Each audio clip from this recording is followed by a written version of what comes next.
ideas down and talk to the right people. We also have a presentation to do. So without further ado, I'm going to introduce Don DeBerry and Rick Hall, who are going to be kind of giving you what we've learned, what we know so far, and some concepts of what could happen. And just to set some ground rules, kind of like last time, you were here last time, we're like trying to listen to to our experts in the room, who are your staff. So this is a public meeting, which means it's open to the public. If you can, write, and if you need a Post-it note, let me know. Write down your questions so we can get them answered, or your ideas. We've moved the boards outside because we didn't realize we needed so much room. So yay, love that. So if you think about things through this meeting and you want to leave us a note of like where, and it doesn't matter which board you put it on, we'll find its right home. But if you've got an idea that you're like, hey, did you think about this? Or I really support this. Those are really great things for us to know. And it's a way just for you to kind of get that out. I also hope that you will come back on Friday when you kind of listen to our kind of last presentation before we go and design again to come back. So anything else I need to say? Design team, is this good? All right. David, Tom, you guys got anything you want to say? So anybody new here, or these people that have come back from this morning? So, okay.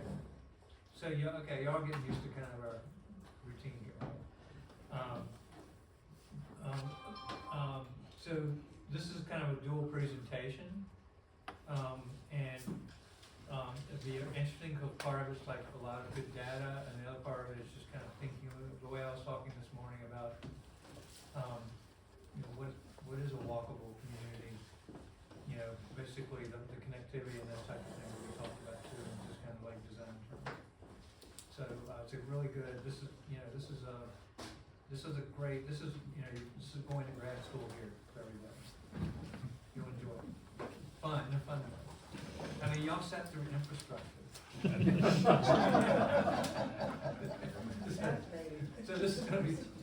This should be great. Okay. Well, because we put it in a PowerPoint, it might be a little bit more nuts and bolts, but I'm not going to dwell on anything unless I see somebody going, hey, let's stop. Again, I'm Don DeBerry. I'm going to handle the majority of the first part of this presentation, which is most of the data that we've collected. Again, we're here to listen. This is the transportation meeting portion of our charrette. Again, this is our team, all the consultants on our team. EPR is the firm I work for. This is my resume. I told you a little bit about myself this morning since you were here already. I'll skip that one. Rick has been also a Virginia Tech graduate. He's with HPE Planning Engineering. You've heard about him him and Tom working together quite a bit. His resume. He and I are kind of going to go through this together. First charrette. I'm going to work on the background information that we've gotten. I'm going to preface that by telling you that a lot of the comments I've heard already are telling me that the data that we have doesn't represent some of the issues that you guys are experiencing. So that's good to know, but we didn't know that until the last couple days. I'm sorry, what? Oh, are we got muted somewhere? From muted. I don't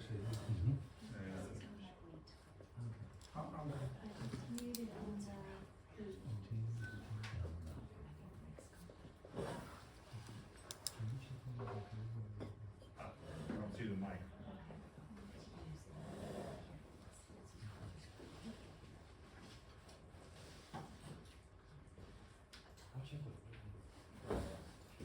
Jonah, you around?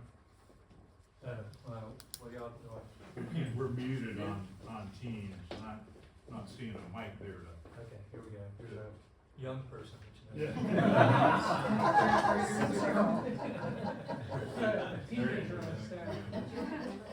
No, we're sharing. Okay. Thanks now, Kate, can you hear us now? Yeah, you're working now. Thank you. All right. Okay, so we're basically on just this slide again. This is the transportation session for the charrette. Rick Rick and I are gonna go through these slides with you. I'm gonna cover mostly the background information. Again, I'll say this again, a lot of the data we've collected doesn't necessarily reflect some of the concerns we're hearing from the folks at the charrette, which is why we have charrettes, because the data doesn't always tell the whole story. You gotta talk to the folks that are actually the users. But we're gonna show you what we collected. So, crash statistics and crash data we get from the state, from North Carolina DOT. We've got one set of slides that tells us about statewide crash statistics over $1,000 of property damage from the year 2019 to the year 2023. That's the most current data that they have available. And then we have a 10-year history for fatal and serious injury crash locations in the past 10 years. This is the fatal and serious injury crash locations in the last 10 years. You can see there's literally only 3. It obviously doesn't appear that in 10 years having 3 injury crashes and unfortunately 1 fatal crash doesn't present something that appears to be an ongoing crash problem. No pattern, certainly. You can't make a pattern out of 3 crashes over 10 years. The crashes that occurred that have property damage are broken down into crashes in Beech Mountain, and these, and we say in Beech Mountain, the state is broken up into polygons, and the polygon that includes the majority of Beech Mountain is represented with crashes on the left. And these crashes are those that have $1,000 of property damage or more that were reported to the state. And then the list on the right is the crashes down 184 and into and including part of Banner Elk. And again, you look down this list of crashes and you don't see anything that's horrible that stands out as a pattern. And again, this is over a 4-year period. And just as an example, at a major intersection in any downtown area, you would have close to 100 crashes in a single year at one intersection. So when we look at these numbers, it doesn't say that there's a huge crash problem that's being reported to the DOT. But now talking to the residents, talking to the city manager, and talking to the fire chief, they're telling us that, and the public works director, they're telling us that the incidents that are causing problems are vehicles leaving the road and blocking the road, and then snow blocking the road and causing situations that back up traffic for long distances, and they can't get to those vehicles to move efficiently. So we've already talked to them about, let's try to locate where the majority of those incidents are occurring so that we can look at potential solutions for those. If they're random, you know, it's kind of like the fatality and the injury problems. If you don't have some sort of a pattern, it's very difficult for us to create solutions for those things, theoretically, right? I mean, but anyway, that's an engineer. I don't want to get down in the engineering mumbo jumbo. Interesting data. Your total traffic data by month on the left is October, and this was October this past year. This came from the count station data from the Public Works group. So you got October, November, December, and January. Total vehicles by month. So you see your January, probably your peak month, is almost quadruple your October traffic. What everybody's saying is, hey, yeah, you got a lot of traffic in ski season. Yes, we sure do. There's a whole bunch. Next, these graphs represent October on the Saturday in October on the top, Sunday in October on the right of that, Saturday in January on the bottom left, Sunday in January on the bottom right. You'll see that these are hourly trips, peak hour trips, or our total hourly trips, and you'll see the number on the left, the scale on the left. In October, you have a peak of somewhere around 100 vehicles in an hour on Sunday, which is more than Saturday. In January, you have a peak around 400 vehicles an hour on Saturday, and a little less than that on Sunday. The two colors are directional. You have the blue is northbound and the green is southbound. So northbound coming from Banner Elk, southbound going to Banner Elk. And the times of the day are across the bottom scale, starting at midnight and ending at midnight, actually 11 p.m.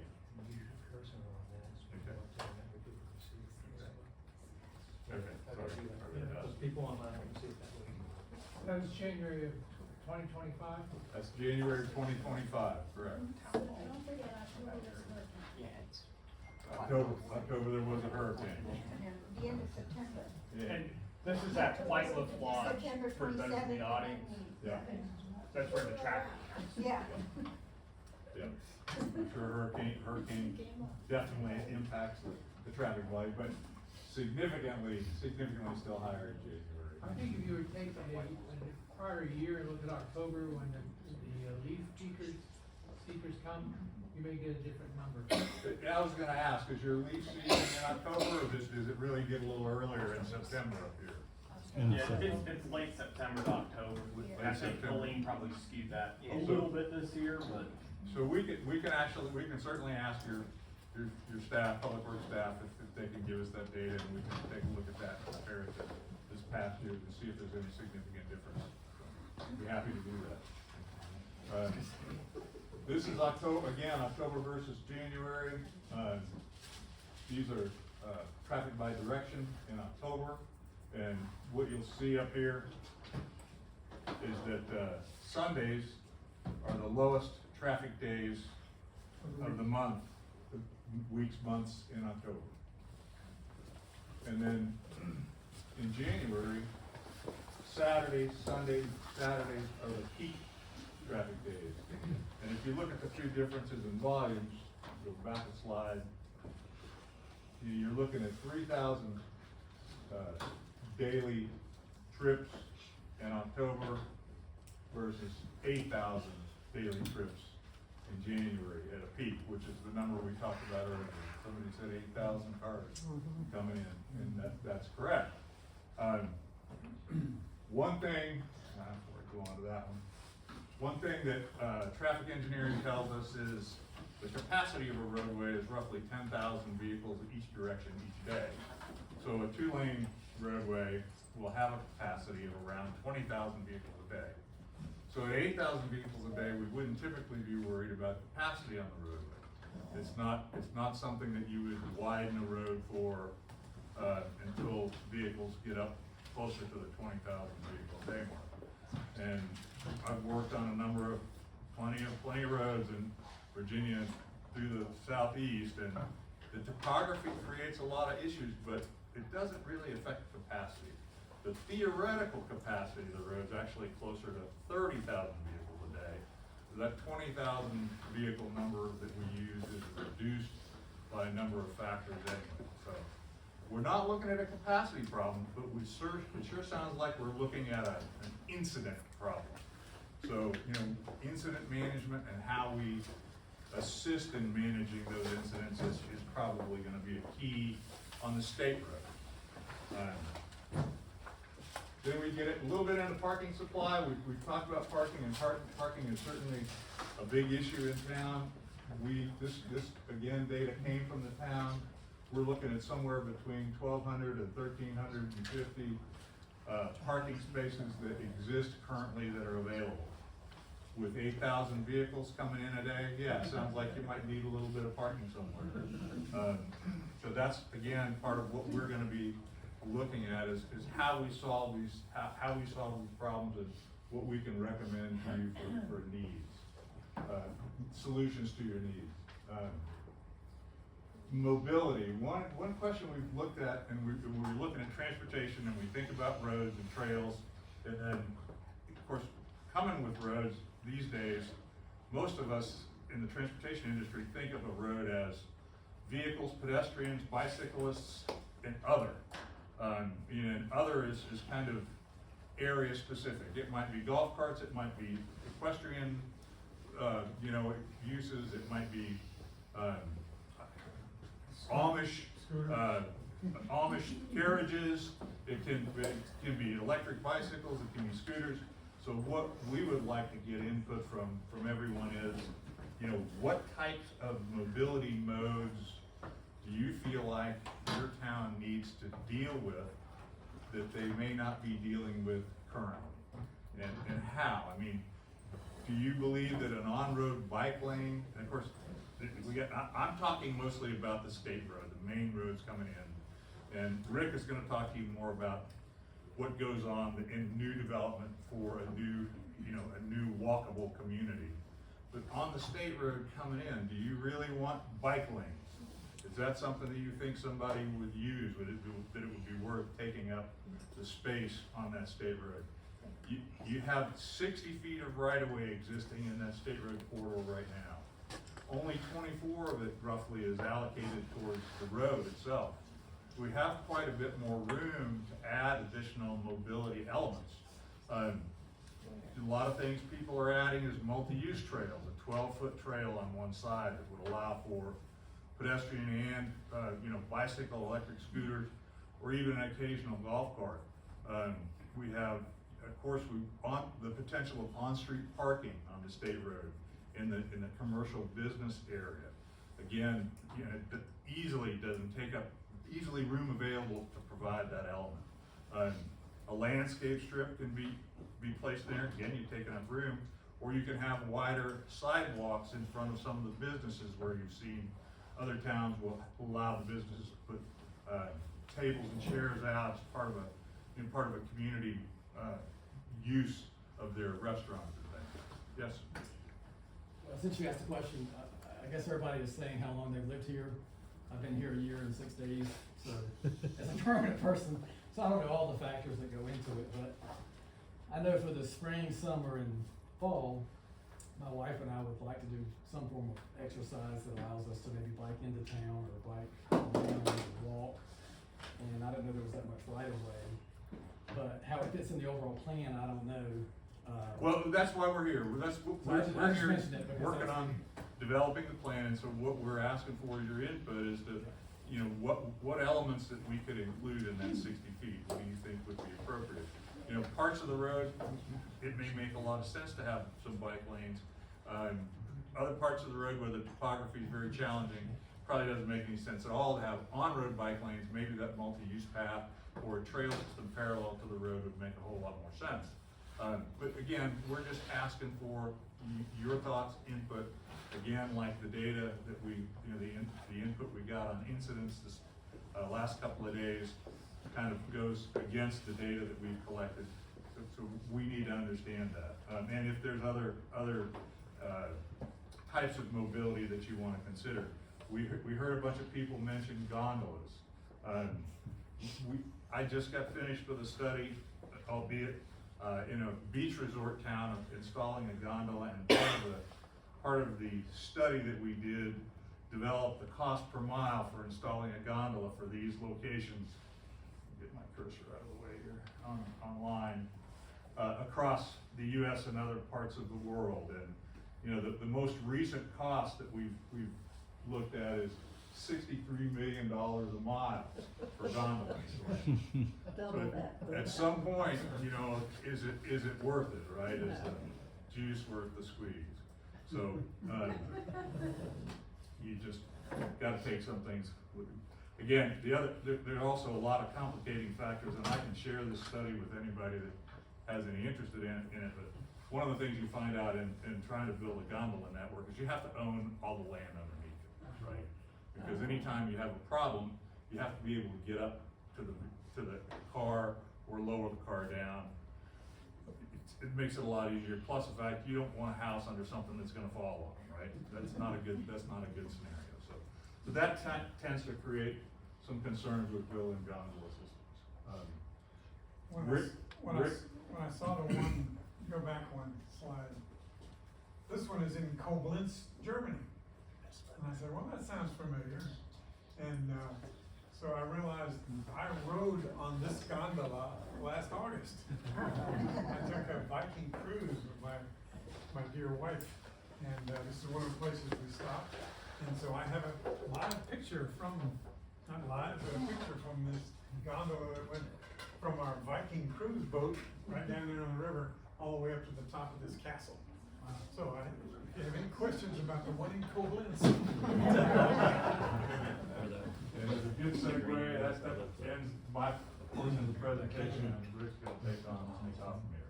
Hey Rick, is that the same distance between here and Banner Isle?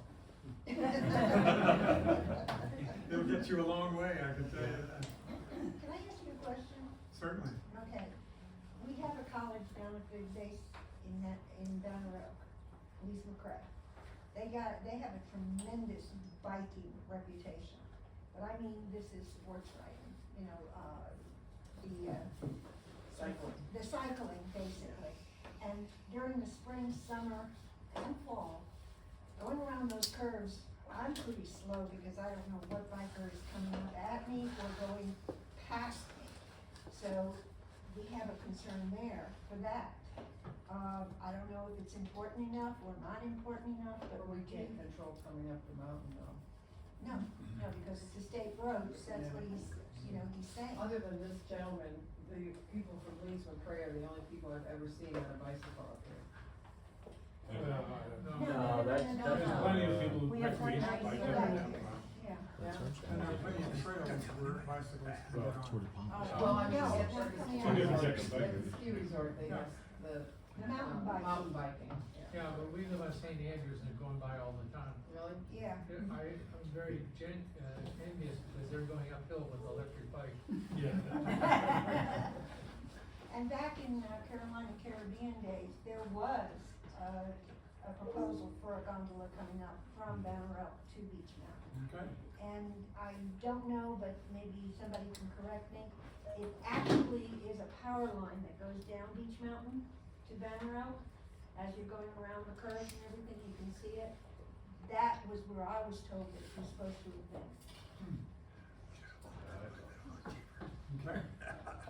Well, we've got a lot of research to The do. gondola is not a stupid idea. No, No, it isn't. no, it's not. No, it's absolutely not. It would Very expensive. alleviate Very traffic. expensive. Okay, we're in part B of the presentation now. And I thought I'd bring everybody up to speed on the kind of the theory of walkability. And when we say walkability, we mean walking and bicycling and scooters and anything that's a non-motorized vehicle, like a truck or a car. So let me cover a little bit of that. I've developed kind of a David Letterman countdown backwards series on the walkability factors. Number 10 is street trees. It's good to have street trees because as you as a driver will, in your peripheral vision, you'll see these trees going by. And if they're going by really quickly, you know you may better ease up on that accelerator. But if you're out on the interstate, the trees are just barely creeping along, so you're going 80. So the trees let you know how fast you're going, and that helps for the walkability. Traffic volumes, different, if you get higher traffic volumes on a city street, then that tends to kind of help define the walkability a little bit. Sidewalks, they're not even in the top 5. Narrow streets, now you're getting into the speed factor. The motor vehicle speed is the #1 factor for you as a pedestrian feeling comfortable walking alongside or crossing a city street. As soon as they get above 35 or 30, the pedestrians just disappear. They're not willing to place themselves into that environment. Interconnected streets, very important to walkability. You can make your path along a varied series of streets as a pedestrian and pick your own best path. So the more streets you have, the better. On-street parking helps.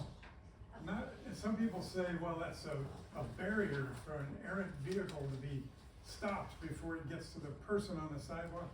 I don't really buy into that. What I say is a parked car can bring 4 people from 10 miles away and park, and then they can walk to 15 stores. You know, they can take 2-3 hours to walk in the entire walkable downtown, even though they live a good distance away. So off-street parking is good. Off-street parking is good for shops. Shopkeepers will tell you, I'd like to have my, on-street parking so people can go in, get the cleaners, come out, go in and get the watermelons and come out. And, parking is very helpful. Mixes of land use is very important to a downtown walkable place. Because if everything is the same for a square mile, then there's very little reason why you would go from one building to the other if it had essentially the same activity in it than the one you came out of. And the number 1 and 2, buildings need to be up to the front of the sidewalk, back of the sidewalk. You don't wanna get out of your car or walk along the street and then walk through 4 tiers of hot parking before you get into the air conditioning inside the door. So in the suburbs, you always see the door to the building is way behind a lot of parking. And so that's why nobody walks from the street to the store. And the number 1 is not very exciting, small block size. Small block size. And that's because if you have small block size, then the buildings are kind of forced to the front of the street because there's not that much room for them to wander back to the back. They're smaller lots. And the mix of land use, if you have a lot of different land uses, you can get greater diversity with smaller block size because it changes from block to block. And the lower traffic speeds happen with smaller block size because the drivers are more conscious. There are other streets coming in from each side more frequently, and they realize they shouldn't be heading down there at 45 miles an hour. Speed, as I mentioned, is very, very important. These are three different speed ranges, 20 miles per hour, 30 and 40. And if a pedestrian is unfortunate enough to be hit by a motor vehicle going 20, then the probability that it'll be fatal for that pedestrian is only about 5 or 10%. But if that vehicle is going 40 miles an hour and the pedestrian gets hit, it's about an 85 or 90% chance that the pedestrian will die in that crash. And so, pedestrians know this inherently. This is high school physics. Force equals mass times acceleration. You know that you're not going to fare well if you get hit by a speeding car versus just one that's moving along at a very low speed. Also, if the vehicles are going slowly, then they can see you and hit the brakes and stop, and a crash will be avoided entirely. So speed is really one of the most important factors in getting a place to be walkable, as opposed to being out in the suburbs where they're cruising along at 45 between the signals. Okay? This was a bright idea that somebody had from the biological field. They identify characteristics along a line out in nature.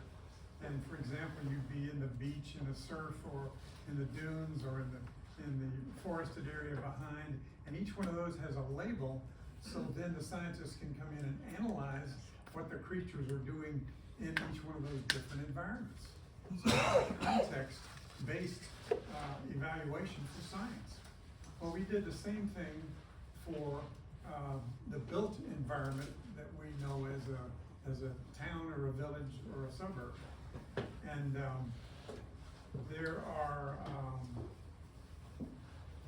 if you're in an urban context, then you'll have a chance of having bicyclists and pedestrians because of those 10 factors that I just mentioned. They're more forgiving.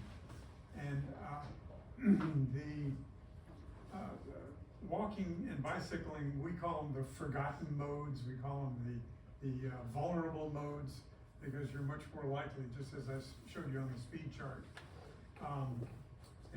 But you also have motorists in that urban context. They're just going slowly. They're not going slow. My wife was an English major. So let me say slow. We're going slow. We're going slowly. Okay. But suburban context, where the motor vehicles are much faster. That's a powerful mode. The automobile is a very powerful mode. It protects you from hot sun, it protects you from heavy rain and snow. You can go just about anywhere you want to go, so it's got a tremendous amount of power for it. The problem is it's too powerful in the presence of pedestrians. And it's that pedestrian motor vehicle conflict that's of very, very much importance to us. Now, North Carolina has done a good job with context, as we call it. They have 3 major areas and then 3 sub-areas under each one of those that they've labeled. So you can do a map that shows where the urban places are in your town, where the rural places are in the suburban. And once you identify those as an area, then you say, oh, so that's the kind of street that I should design because it's in an urban center. Or, oh, that's why I'm designing this to be 4 lanes and 6 lanes and really fast, because I'm in the suburban corridor. So the context should be the very first thing that we all look at as engineers and planners to tell us what kind of street to build. And in the past 60 to 80 years, we've been doing context planning quite a bit, but we've only been doing it for 2 contexts, suburban and rural. Suburban and rural. We haven't been doing small town street planning for very long at all. In fact, 1980 was the first time we started looking at streets for walkable places. Before that, they were just kind of grandfathered in and pretty much ignored.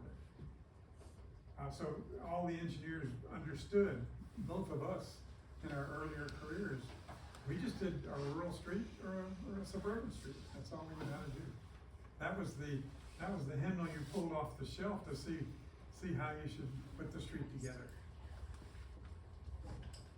Now, so to go along with those 9 different areas, those different context areas, North Carolina has established some typical urban street sections that they have on a list of street design types that are approved.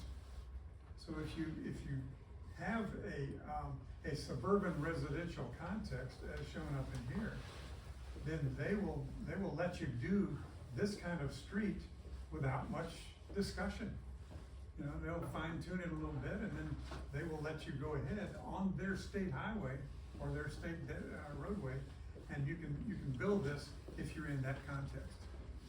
Now, the one thing we need to change for Beach downtown is if you're in a suburban residential context, you're likely to have trees or some kind of buildings back on either side, and it's just 2 lanes.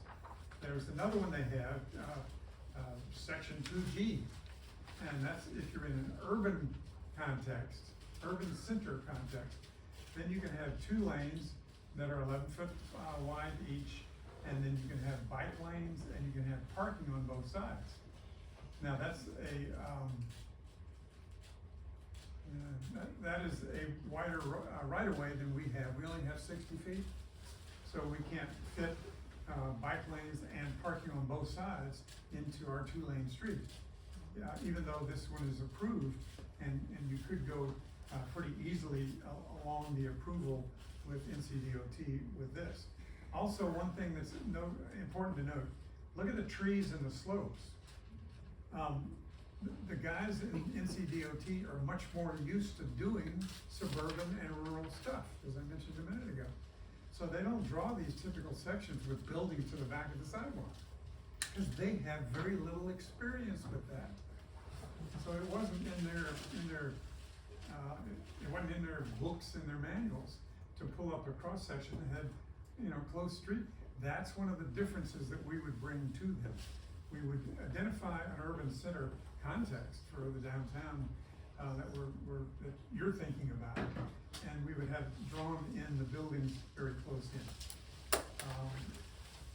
Also, there's a lowering tendency to put bike lanes right against moving motor vehicle traffic. that was the way to go for years. And, but recently people are realizing, and we're being told by people that ride bicycles, I don't wanna be out there next to a car that's even going 25 or 30 miles an hour. Cause all it would take is somebody looking at their phone and driving their car over into the bike lane, and you'd have a crash. So those are dropping from favor, and the one you see more and more often, if the bicycling tendency is really strong, is they'll do a separate bike lane, and bike lane and walkway. Because and when they've done that in different cities, they've created a bicycle facility that is not adjacent to the moving traffic, then they'll get a 50% jump in ridership. People come out of the woodwork when they say, you mean I don't have to be in the traffic? And they start coming out. Florida DOT has done the same kind of thing. They have C1 through C8, or C6, and that's the kind of a famous drawing they had now, showing the context areas, like the one from the beach to the dunes to the forest, and this is where the people context is identified.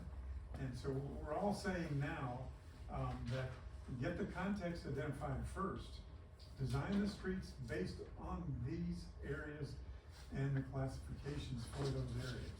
So do the context first, and then you say, oh, if that's what you want a walkable downtown? Oh, I didn't know that. So then they say, well, let's move over and start designing the street according to achieving that. This is the same one that Tom showed, and I've got the urban sprawl on the top side and the traditional town, and it turns out to be the walkable town on the south side. And if you're going from single family to shopping, you go out onto the arterial and you make your way and you get back off. But in the walkable town, you stay within the town and you go from single family to downtown shopping. If you're going from an apartment to school, you gotta get out on the arterial and then back off.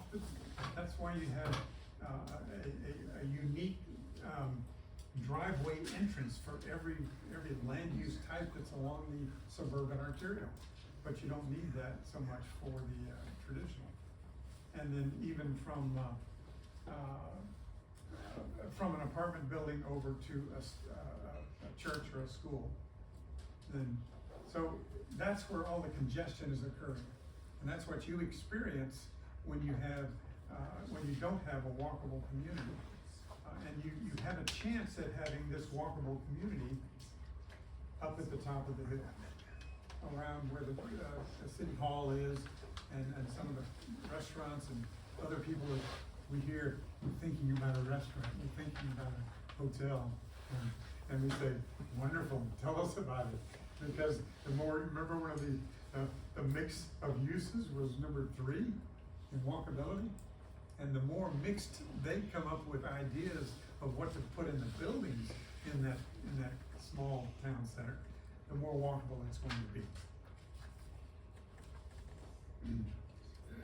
Rural context, urban center context, you understand this just from knowing it. There's a town center in Florida. This is Seaside. This is the downtown core of Seaside. And here's Robert Davis in the middle with the straw hat. He's the mastermind of all of this, in addition to the consultants he had. The one right behind him is called a honeymoon cottage. It's only about 800 square feet. It was selling for $1.5 million one time. And because you had a view of the Gulf of Mexico, and you had a very compact, and then you could walk out that door and you had an entire village that you had access to. So you could go to the stores, restaurants on your feet, and that's why it was so valuable.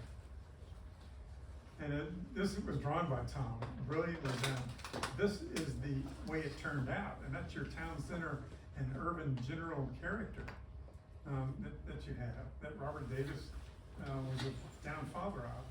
And this is without Robert Davis. If Robert Davis had sold those 88 acres when he was very young to somebody else, this is the way it would have turned out. tall condos along the beach blocking all the views. And then, the L-shaped thing with, you know, pizza and, ATM and, you know, all those beach kind of services you need. Tom said the apartments are on the left side.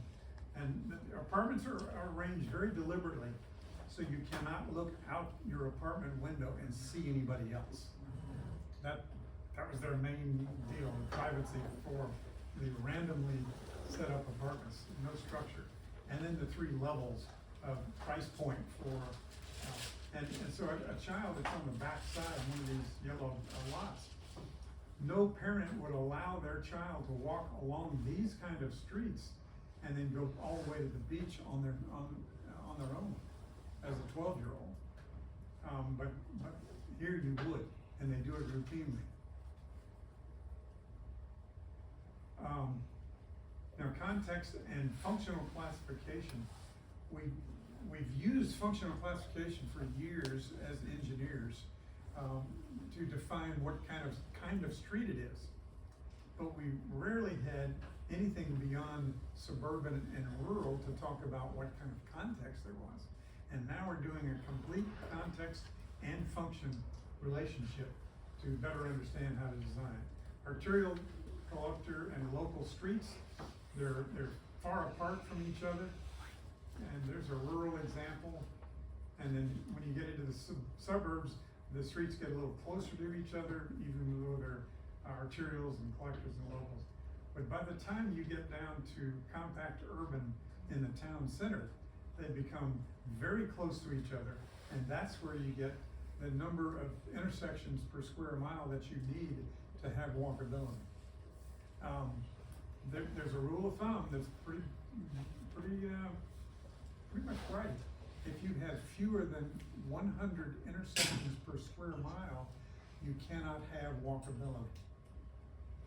If you have less than 100 intersections per square mile, you cannot have walkability.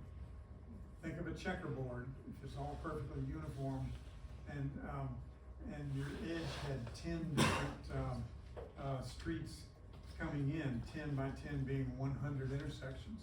Those block sizes would be about 528, one tenth of a mile. So 500 is a pretty good block edge, so you would feel comfortable walking from house to house, building to building. But if you have 700, 800, 900 foot long blocks that you gotta trudge along before you can get to a street where you turn a corner, that gets pretty boring, and people are much less likely to walk those long blocks out here in the yellow and the green pattern. And in the suburbs, you know, you like to set up parameters that tell you how to do things right. Yeah, it's good to have a sidewalk near the edge of the road, but you gotta do it in a coordinated way, or it just doesn't work very well. You know, it's gotta be well thought out and planned. This is just a quick cartoon of a rural area that has an arterial, and then you have a suburban pattern for a certain length of that road. And so you drop the speed limit from the green to the gold. You drop the speed limit and the design speed. Then if you have a compact area, then it's dropped down to 25. So you change the speed limit and the design speed for each of the same street for the different sections as you go from one context to the next. And for a long time, they didn't let us do new compact places.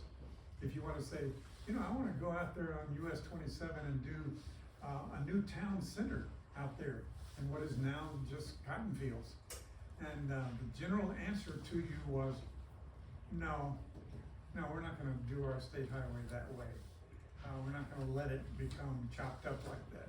We'll grandfather your downtown, your old downtown in, but we're not going to do any new ones. But this is turning that corner, so if the citizens and the elected officials and the planning boards all say, we want a walkable town center here with general walkable and apartments and houses around it, you say what you want in the way of context. And then the engineers come along and say, Well, if that's what you want, you don't want rural and you don't want suburban, you want something that's more compact. And we have tools now and good examples to design good streets that way. So key solutions are to map the urban and suburban areas and know the difference between those two by these context maps. And we really like crosswalks. We like these striped crosswalks because they're not put out there for the pedestrians to see. They're put out there for the drivers. We always design based on Snoopy's novel writing. He always says it was a dark and stormy night and a crash rang out. We always say it was a dark and stormy night and a crash happened on the street because nobody saw the person coming across.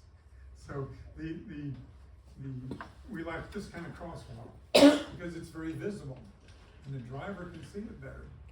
And that's why they put it at the end of every commercial runway in the world. So the driver of the airplane, oh yeah, there's the end of the runway, and they head for it during bad weather. That's pretty comical when they were kidding around before they took that photograph. I'll just close with this. Roundabouts are life-saving machines. They are life-saving devices. You cannot run a roundabout.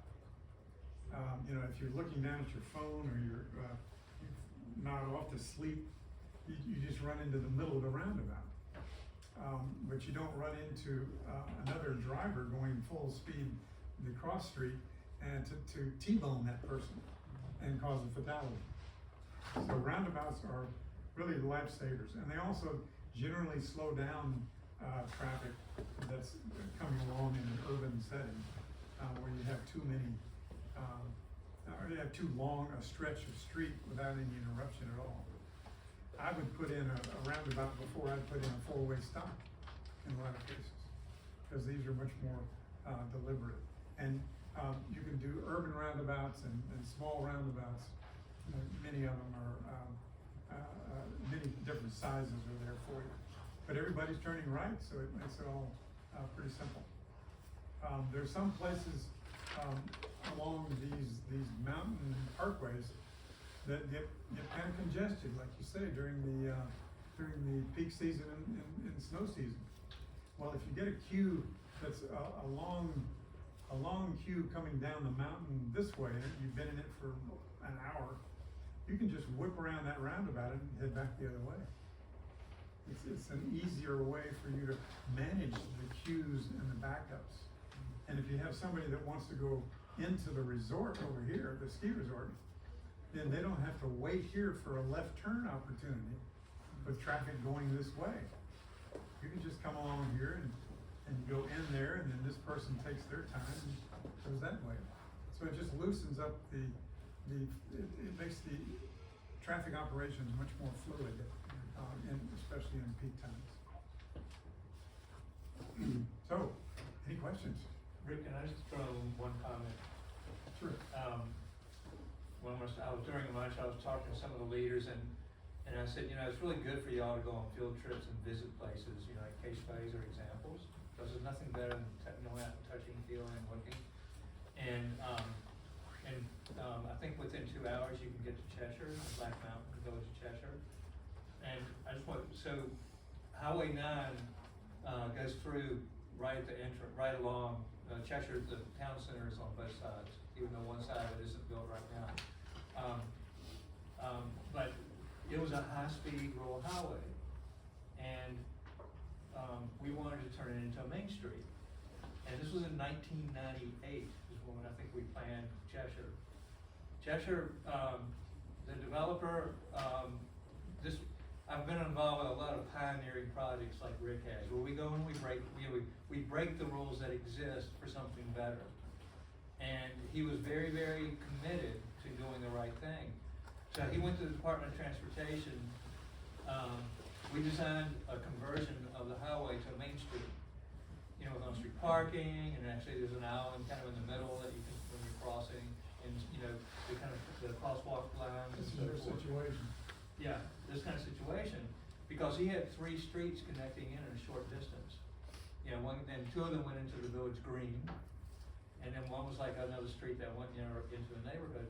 So, he went back, he went to VDOT, NCDOT, asked permission the first time, they said no.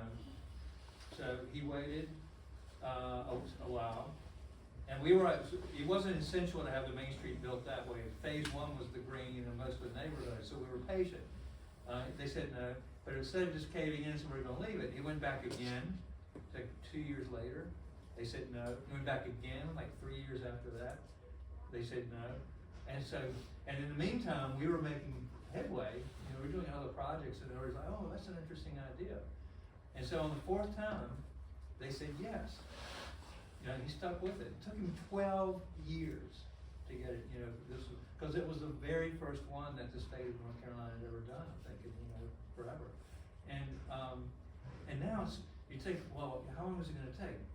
A year or something, you know, 6 months, a year and a half, that's nothing, you know, in the long-term scheme of things. So when we talk about your highway, you know, the road coming to your town center, converting something that's walkable, it's, you know, really, really hold out for it. It's really important. I mean, this is your main street, and it's something that really is essential to get it right. And we're gonna hopefully come up with, you know, options with like some of the stuff that they talked about. You know, do this or do that, unless y'all discuss it.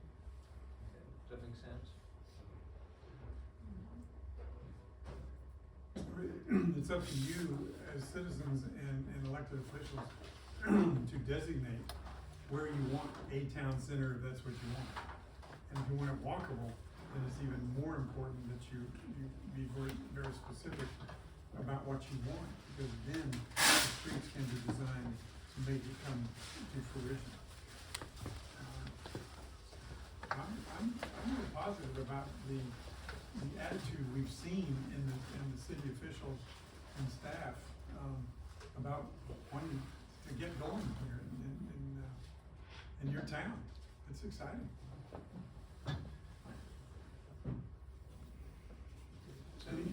So if you go on a field trip and you see a main street, oh, that looks pretty nice. I just want you to, you know, it's so hard sometimes to do stuff. You know, so you have to be committed. But, you know, ultimately we're taking the long view, and, you know, doing the right thing is really important. You know, we can help you do that. The default development pattern in the United States is suburban. Yeah. That's default. If you don't wanna have any difficulty thinking about it, you still have difficulty, because all the economics have to work out with the affordability of the land and all.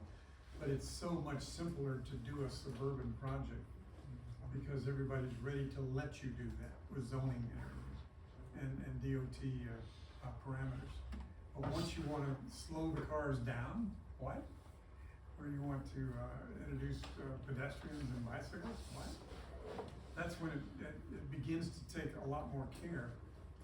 But we've been doing it for 30 years now, Tom, so we've had hundreds and hundreds of projects built already that you can say, well, go to Kingston, New York, go to Seaside, go to Celebration in Orlando. And so they're winning examples. There's a friend of ours that puts street sections up on the board that he's recommending in a charrette. He says, I don't ever put anything on this board that I haven't driven myself and feel that it's a safe street. He just doesn't put it up there. I'm gonna do some research this summer and fall on how many fatalities we have had in walkable communities. And I don't think I'm gonna find any. I don't think I'm gonna find any fatalities recorded in these town center areas because the speed is so low. So, yes, sir. Anything about deer? Oh, dear me.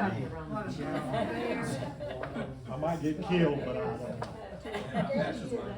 I've hit a few myself in Northwest Florida, but it's always been out in the rural areas. Yeah. There's no area of Beech Mountain that doesn't have deer. Yeah, it's a problem. Well, I would say that, I would like to say, you know, as you're well aware, the staff of Beech Mountain have been looking at, obviously, solutions to the traffic flow situations that we're dealing with. As a part of this, model that they're looking to build, we are asking them to help us to identify alternative routes, okay? We've got the Beech Mountain Parkway. That's not the only available option. We believe that there are other paths. We would like to see them propose to us additional ways that, for instance, we have a large demographic that is coming to the ski resort and, no holds barred, quick as they can get there, and that's where they're going, and they don't care a bit to wait for 2.5 hours sitting in traffic to arrive at their free parking spot at the front door. Everybody knows that we get the traffic jam at the resort, and the rest of us that are either working, living, or moving into the community, we want to identify alternative pathways. Well, in conjunction with this, we do realize that alternative pathways creates additional intersections, possibly street crossings that don't exist today, linkages to roads that we have in our community that are not existing today. So as a part of this process, we've asked for, how do we navigate those intersections? How do we accomplish effectively, the way I see it in my own mind is kind of a locals only type of road. I'm not interested in going to the resort, so how do I get to Tamarack Road?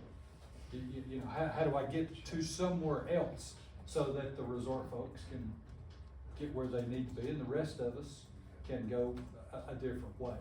And all of this simply to say that a lot of what he's talking about and what we're seeing, I have to imagine you're sitting here thinking, well, how does this apply to our road? But never forget, we're all kind of programmed to think, well, we've got Beech Mountain Parkway. So what can we do with that? We're looking for other options, other ties, other ways to move from A to B for the various uses. Well, we have here on Beech Mountain, I think, a really good way because all our roads circle into each other. And I know when I've had ski issues, even though I'm on the other side of the road at Beech Mountain Parkway, once I get to Tamarack and below, I can go anywhere. Okay, it is just from Tamarack up that I have a problem. All right, so I mean, as residents, I'm fine with my circular capability, other than Charter Hills right now. Yeah. Okay, that has absolutely caved in. But otherwise, I mean, we have alternate routes that don't bring us out to the ski resort entrance, okay? But it's not far from Tamarack Road, okay? So I understand that, and I can't see anything that would, how can we come from the summit? Well, we can, that's really what we're looking for, is what is the path?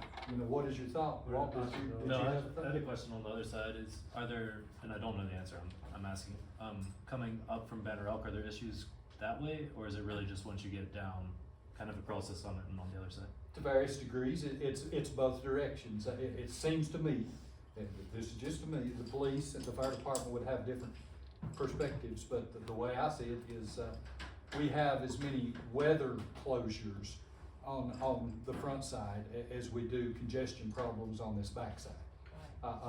The steepness of the curves, Right.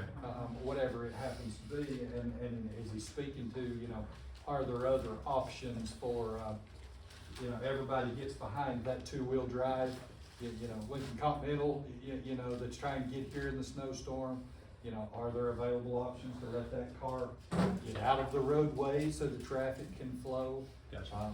So it's you know, more so- driver issue, user issues than Right. traffic issues, okay. Right. I just had a quick thought, you may have, remember the old vehicle inspection station, do you still have those? Oh, yeah. You could have a vehicle inspection station for everybody that comes into town, and if they only have, two-wheel drive and ball tires, you say, well, you'll have to go to the parking lot right over here, and we'll give you a free shuttle pass. Anywhere you wanna go with that.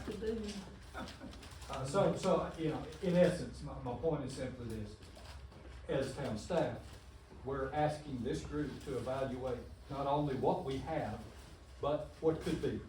You know, what are future access points? You know, as Eva said, getting to Tamarack Road would be a major win by any other mode. You know, you wouldn't have to worry about getting to the ski resort. And the skiers don't want that road because it doesn't take you to the ski Yeah. resort. You know, alternative methods, we've asked them for that.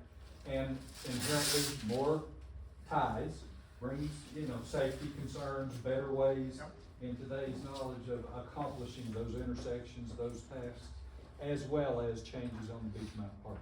In a rural and suburban context, when you meet congestion, the immediate thought, well, let's just widen this from 2 lanes to 4 lanes, and everything will be better. But that's not an option for you, due to your topography, and the character of the place. You don't wanna have a bunch of 4-lane roads running up and down the mountain, right? So the best solution for you is to get multiple paths, and that will disperse the congestion. And so that's one of the key things we'll be looking for. Multiple paths in the way of a larger network, and then multiple paths even when you think about a roundabout, where you're able to jump in and move through the roundabout as soon as there's an opening. You don't have to wait. How many of you have been waiting at a red signal and nobody's coming? Should I run it? Should I not? You know, you get frustrated. But that's the way signals have to work. They have to allocate the green time to one person and then the other person and then the other person. But a roundabout, as soon as there's an opening, nobody's coming to you from the left. It's your turn to jump in. So they're much more efficient that way. And they don't let you go through at 50 miles an hour either. That's another benefit of the roundabout district. I've been up on beach for quite a few years. And it used to be years ago when that flashing 4-wheel drive sign down at the bottom is on, you were stopped. And if you did not have 4-wheel, this is during the major snow and traffic and skiers, you had to turn around and go off the mountain. You weren't allowed it. Now that is ignored by a lot of vehicles. I won't say kids, because I'm sure it doesn't matter of age. They'll take chances on anything or anybody to get up to the speed limit. Okay. Very dangerous. So there was some, not enforcement, but strong I mean, we were turned around years ago when we tried to come up and didn't have 4-wheel Yeah. drive. Yeah, we had to find a place to get our own. Okay, how many of you were stuck at the bottom of Beech Mountain because you went shopping and you were ready to come up, but there was congested traffic up on the mountain that you couldn't go up? I've been there. Okay, I've been there. I've waited 3 hours one time. I waited an hour, and then what did I do? I took the back way off of Old Beech Mountain. And what was the road on Old Beech Mountain like? I was in a Subaru, thank God. Yeah. Okay, on ice, on snow, on washed rock road. Okay, I'm coming back. Now, it's taking me a long time to do that. And then coming in the back gate. What you have to realize is we're a destination town with only 2 ways off. And that is our problem. How are we gonna put a roundabout? I mean, you know, our inner community areas are really neat because we have lots of pets up here. We walk our pets, okay? And when a truck or a faster vehicle than 25 miles an hour comes by, I make sure I'm on the edge of the ditch. But I'm still able to walk and be out in the fresh air. But we've only got 2 ways of coming up here. And sorry, there, I'm not mentioning yours, okay? Don't let us know, that'll be crowded too. Yeah, I mean, we have another 3rd way, but only very few people know about it. Okay? Yeah. It's private property, yeah, and you need a tank to go over it. Okay? Tell 'em. So we've only got 2 ways of getting up and 2 ways of getting down. Now, with the fact that we have the congested traffic because of accidents and waiting for a tow truck or something, and we having to wait at the base of the mountain, I don't see any other way of getting up here on the mountain. Does anybody else? I think that came with the risk of living up here. Yeah. I mean, we have to just own that we chose to live here, and so there aren't very much, I don't think we have a good solution yet to the problem. But it's not. But it's not Just- But I'm concerned about the emergency vehicles. Yes. They're the ones that need to be our priority, I think. Everybody else is just gonna have to be on their own, I think. I mean, we've been fortunate enough not to have the helicopter come in because the emergency vehicle hasn't been able to get down, have we? Right, I don't know. We have had? I think he, Where does they land, like on the ski slope? Yeah, no, behind the We're emergency down camp. Pizza and down at the ski slope. And they land down here. We went down- we played- of course, Right. it's $3 million Well, foot. It's all wind that was one of the stuff. behind me. Yeah. The reason when we had the MLK debacle 2 years ago, everything was shut down, the roadway had 40, 50 accidents on it. We had an emergency patient in an ambulance, and they couldn't land a helicopter because it was fogged in, and it was stuck there for 4 hours. This is us, I mean, that's life. You know, it strikes me that the residents all know this, but just to make sure that the planning team knows it, it's a real seasonality problem. Right, we don't have this problem Now, 8 months out of the year, right? Unless a tractor I trailer truck mean, comes up. Yeah, well, that's true, Well, but this the is problem really is just the 8,000 cars that come up, you know, a 7, 8 day for weekends a the, year. for the scan, and that's only what, three months out of the year, or plus, probably? But I also think as locals, we know that's gonna be that way, so plan accordingly. Well, that's Go to true, the but- store on Thursday. But it's only gonna get worse as the town continues to grow, which is what I think the leadership is trying to, you know, anticipate. But the seasonality thing is, it's kinda like the snake trying to eat that rat, you know, I mean, you know, got that big lump going through. The town center, I personally see the town center as a real benefit for all of you, because it will give you eventually 3, maybe 4 great restaurants. So you don't any longer, Sustainability. so you no longer have to drive down the mountain to get good food. You know, I mean, 4 and 5-star food. You'll have more opportunities for entertainment in that town center. You don't wanna put anything in the town center that can be achieved by the internet. You know, you don't wanna have, Hallmark greeting cards for sale in that town center. Because anybody can get those off the internet, Amazon or anyplace else. You want the things that you cannot do, like hair care, nail care, to some degree, insurance advice, or there are services, goods and services. Healthcare. Healthcare in restaurants that you can't yet get off the internet. So, those are the kind of businesses that we will be looking toward, not me, but the team, as to what kind of town center mix is recommended. Right, and that meeting, we're gonna talk about that on, let's see, 10:30 on, I'm sorry, excuse me, tomorrow, Thursday, late morning. We'll be talking about the kind of market and, you know, what things, and I think, I know this isn't gonna solve all your problems with traffic, but that's what Rick's talking about. Think of the things that you have to go down the mountain to get on a regular basis, that if there was a chance you could have up on top, then you would do less car trips down the mountain, at least, you know, reduce the amount of reliance on, you know, going up and down. And the other thing that was interesting, when I first heard that there were only 3 accidents, cause you know, the perception is these old switchbacks are really dangerous. And in fact, the Department of Transportation basically, you know, they're still not legal, I don't think. You can't build new versions of the streets that you have. Because what they do, they call it a centerline radius, right? And the centerline radius has to be so big that you can't do it with the, you know, the mountainsides you have here. But but these old switchbacks, as long as they widen out where they turn, you know, they work. And in fact, what I always heard anecdotally, that this proves to me somewhat, is that the old switchbacks are actually, because people are going slower, they're more careful.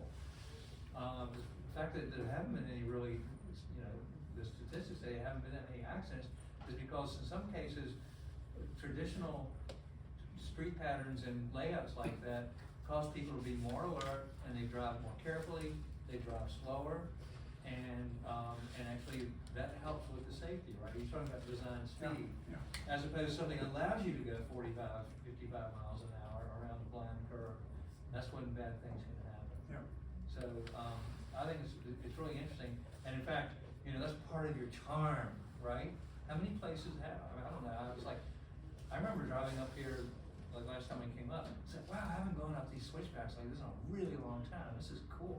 I mean, in a way, it's kind of a novelty. I hear y'all have like, don't you have like some type of races or something like that, or motocross? We used to. Previously, it was a bike race. Yeah, bike, yeah, that's kind of stuff. And the Subaru race. I think there still is a Subaru, who goes? Are we almost there? Yes. Scary. They don't look over the road. My benefit of driving fast. We heard some good things about the planning that's going on for downhill cycle racing, competitive downhill cycle racing. And that's just taking off like wildfire. And there will be people, if you get a reputation for having some good tracks in that Olympic sport, Our mountain has that on the ski slopes. We have nationals. then people will rent places to come up here and be a part of that on special weekends. Yeah, during tick season. We don't watch. Well, one of the novelties is that Armstrong trained here. That's what I hear.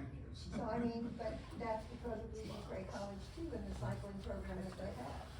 Yeah, nationally rated and all. You can name a street Armstrong Way. Hard no. Or not. Okay, I wanna ask the Call it audience, Dominion. how many people do you know in Banner Elk that come up here and eat with us? Unless you invite them. How many? Counting the club? We do have members of the club that are from Banner Elk, Oh, yeah. and they because- come for dinner, Yeah. pretty much all the time, yeah. But do they go to dinner to the other restaurants that we're trying to put into our new, town center? They're not looking for pizza. No, they can get pizza down Well- there, and Get they pizza can about get, that's anywhere, the yeah. problem. I They don't mean- have to drive up here to get that, But we drive down to eat in Banner Elk. because we don't have the choices they have. Correct. And they close it here. The restaurants close. For periods of time. But that's because we don't have the foot traffic, not for walking traffic, but we don't have the population that Banner Elk communicates with. I had a restaurant back in '74 down in Banner Elk at the original corner restaurant. I had it, but why didn't I bring it up here onto Beech Mountain? Because I didn't have the foot traffic or vehicle traffic that would come and eat in my restaurant. Eat a bit of food. She said. But the, So, wait a minute. Alright, so, Eva, what are you saying? I am saying you gotta have employees, number one, that can't afford to live up here, Let me just that say can't this, get up it's here. all chicken and egg. It's all chicken and egg. You can't sit and see, well, what do we have right now? And how do we move forward with what we have right now? You have to determine what your real, benefits are, what the real positive elements of your characters of your town. Okay, how many of you are gonna go over to Eagles Nest and eat at Epic Chop House? $1,500 membership. They serve 258 customers and 88 customers on the deck. How many of you are gonna join for 1,500? Where is that? Eagles Nest. Oh, yeah, and it's called Epic Chop House. That's again going away from our town. So why should someone open up But I a consider restaurant that a here? club, again, Yes. just like Why our should club. they have access to us and we don't have access? But they're gonna have 500 people. But they can. You're gonna have 500 people that are off the mountain, that will be able to, be a member, and 500 people for Eagles Nest. And I'm just gonna try to keep this back on some topics, cause I know that you're talking about you're talking about how people get places, but we're also talking about that tomorrow in our economics, so that there's more data, I'm just saying that there's more data coming through, tomorrow, so. And when you get to the group that has an option of getting one place or the other in their helicopter, then you really can't plan for them. You can't count on a whole lot of people being able to do that. Tom, you mentioned, I think this morning, something about people coming up here. I want you to know too, that there are many people who won't drive up here because of the switchbacks. They're afraid. We are tough up here, we don't care. So we go off the road. I agree. Don't you see that, but that was an illegal truck. It's intimidating, but I think, we did ride the shuttle yesterday around, what's her name? Michelle, yeah. That was fun. She had a lot of information, by the way. It was good gossip too, so. But anyway, But this place is not for everybody. yeah. That's what you're saying. But here's what we found, we've been, And attract. I've worked on a lot of new resorts in the middle of nowhere, where, like, why would I go all the way out there? And what you have to do is you have to, the people that are leaders, whether it's a private developer or a town leadership, you have to create a destination by attracting people to your place that want to get there because of what that is. And so the first thing we try to do is like, okay, if you had a great location, had beautiful views or on the water, but why would people go out there? Then you have to go out and find a 5-star chef with a Michelin star type person, and you have to actually set up. What we do is we set up a small restaurant in a little narrow shop front on our little main street that has 8 tables. And you say, well, how is that going to happen? Well, word of mouth. When they know that's up there, then all of a sudden everybody. What that's called in the industry is destination retail, where basically people will seek it out wherever it is. But then once they get there, they're like, wow, this is nice. This is like really, it's walkable. There are other things to do and that type of stuff. But you have to get the people. People are not going to drive up the mountain to go to a Subway, sandwich shop, right? And they're not going to go for mediocre food either. And if food line, if there's a food line up there, that's just the same thing as in Banner Elk. But if there's a really, really top-notch gourmet grocer, that's, a butcher or seafood or something like that, people will do that type of thing. So you have to there's this kind of merchandising plan, retail plan you really have to work on. And you have to be really sophisticated about it, to seed your town center.